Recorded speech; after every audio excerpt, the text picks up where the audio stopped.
Here I have Google Pixel 6a, and today I'm going to show you how to scan QR codes on this device.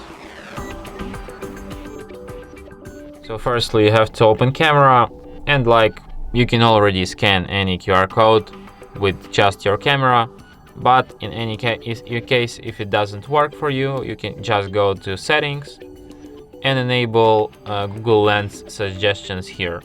This feature must be enabled by default, but if you accidentally disabled it, you just go here, enable it, and now you can just scan QR code with your camera like this. Let's try this one.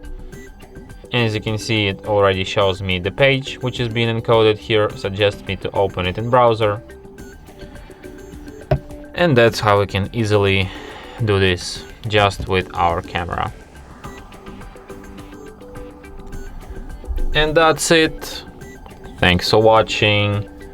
If you find this tutorial useful, don't forget to hit that like button and subscribe to our channel.